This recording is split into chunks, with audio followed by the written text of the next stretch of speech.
with me last month. He said, if the CDC says something to do, you do the opposite. If the NIH says to do something, go the opposite. FDA, do the opposite.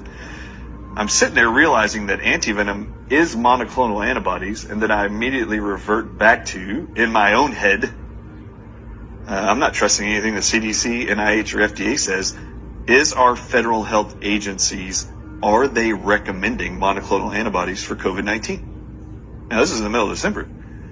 No, they're not. Right. They've been bad-mouthing monoclonal antibodies this whole time. Stripped them out of Florida when DeSantis wanted to use them. And then January 21st of this year, they totally stripped out monoclonal antibodies. They do not want you touching monoclonal antibodies. They also didn't want you from the beginning to touch hydroxychloroquine. Yeah.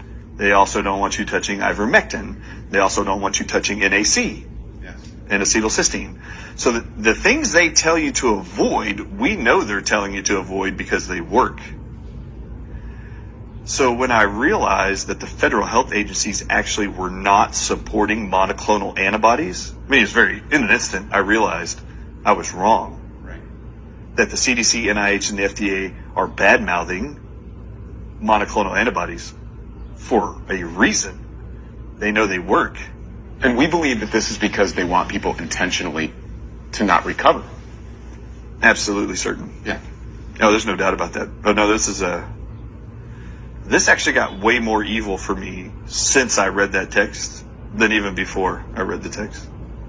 I cannot believe the amount of evil behind this pandemic with what I've realized since then. I realized all of a sudden that monoclonal antibodies are anti-venom. The federal government doesn't want us using anti-venom. Why are they bashing anti-venom, and why are we finding anti-venom works against COVID? Is it not a virus?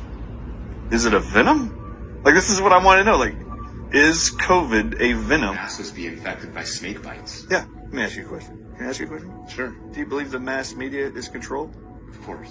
You actually do believe that? Yes. So you believe that whatever's being pumped out in the media is being orchestrated and controlled? Of course. Like across all of it? Across all of it. Okay, good. All right, so in my head, I was like, okay, how do they keep people on that story? So there's this mass media group who are telling a huge story. They're all telling the same story around the world. Whenever anybody says anything against that narrative, what do they use now to combat that in the mainstream media? Disinformation. Yeah, they call them fact checkers. Yeah, fact checkers, yeah. Fact checking is the opposite of fact checking. The arbiters of lies are the fact checkers. By definition, fact checkers are to divert you from truth and take you back to a narrative you're being sold worldwide. Right. If it's true that COVID could actually be snake venom, and how I got there was they don't support the use of antivenom called monoclonal antibodies because they work.